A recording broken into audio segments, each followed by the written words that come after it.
Social media पर आजकल ब्रह्मा कुमारीज को लेकर बहुत ज़्यादा मिथ्याएं फैल रही हैं, बहुत ज़्यादा नेगेटिविटी फैल रही है। तो उन्हीं नेगेटिविटीज़ की सत्यता जानने के लिए आज हम चर्चा करेंगे।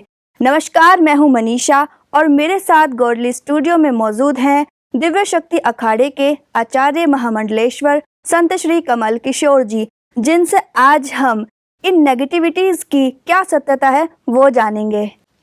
संत जी, आपका गॉडली स्टूडियो में बहुत बहुत स्वागत है। धन्यवाद मनीषा जी। सभी दर्शकों और श्रोताओं का भी हमारी ओर से बहुत बहुत सादर अभिनंदन, अभिवादन स्वीकार हो। संत जी, ये जो प्रजापति ब्रह्म कुमारीज हैं। एक मिनट मनीषा जी, अभी अभी आपने कहा प्रजापति ब्रह्म कुमारी, ब्रह्म कुमारी जी नहीं, ये शब्द है प्रजापिता ब्रह्मा कुमारी। ओके। आपने आ की मात्रा हटा दी पहले में। तो देखिए, जैसे कोई हमारे पास आए और हम उसे कहें सदा सुखी रहो, उसका जीवन सुखों से भर जाएगा।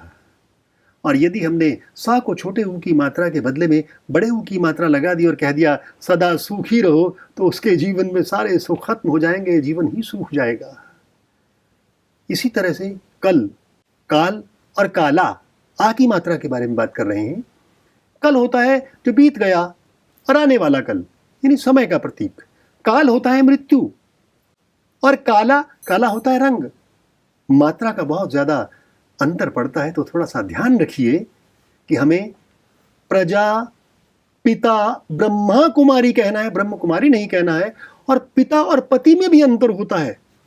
प्रजापिता, प्रजापति, पिता और पति का अंतर तो सभी जानते हैं, इसलिए आप ध्यान रखिए और ये कहिए प्रजापिता ब्रह्मा कुमारी ईश्वरीय विश्वविद्यालय। जी संत जी, हम आगे से ध्यान रखेंगे और प्रजापिता ब्रह्मा कुमारी ही बोलेंगे।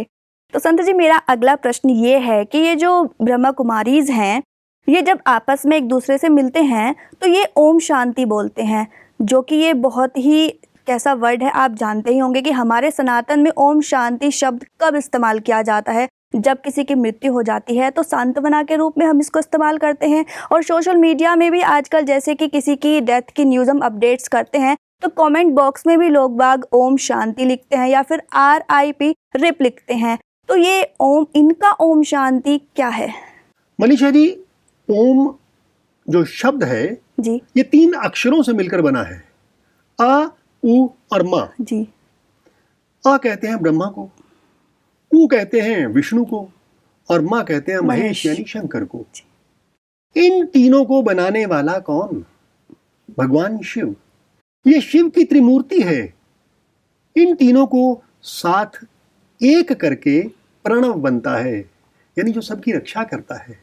शिव का अर्थ होता है कल्याणकारी और ये तीनों ही कल्याणकारी देव हैं। तो ये हुआ ओम। शांति, शाह। शाह का अर्थ है जीवन से लेकर मृत्यु तक का सफर, और दूसरा अर्थ यह भी होता है शाह का सामर्थ्य, उसका अंत हो जाना, यानी जीवन से मृत्यु के सफर का अंत हो जाना, सारे ही सामर्थ्य का अंत हो जाना, तो शांत हो जाना। जिस तरह से मृत्यु की शांति होती है, मरघट की शांति होती है, वैसी शांति भीतर मन में 5 ज्ञानेंद्रियां, 5 कर्मेंद्रियों को वश में कर लेने से, मन को वश में कर लेने से जो शांति होती है, वो परमात्मा हमें दे। ओम शांति, ओम शांति। संत जी, मेरा अगला प्रश्न ये है कि ये जो ब्रह्मा कुमारीज हैं, ब्रह्मा कुमार हैं, ये लोग सफ़ेद वस्त्र ही क्यों धारण करते हैं? जबकि सनातन में तो सफ़ेद वस्त्र केवल जब कोई स्त्री विधवा हो जाती है तो उसको पहनाया जाता है, या फिर क्रिश्चियनिटी में नन्स पहनती हैं, या फिर मुर्दों को कफन पहनाया जाता है। तो ये लोग सफ़ेद वस्त्र ही क्यों पहनते हैं? सफेद वस्त्र यानी श्वेत वस्त्र।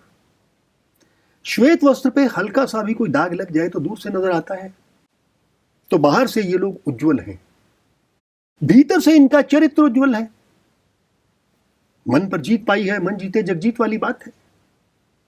प्रेम की भाषा, सचरित्रता, शुचिता, आपस में सेवा भाव, निस्वार्थ सेवा भाव,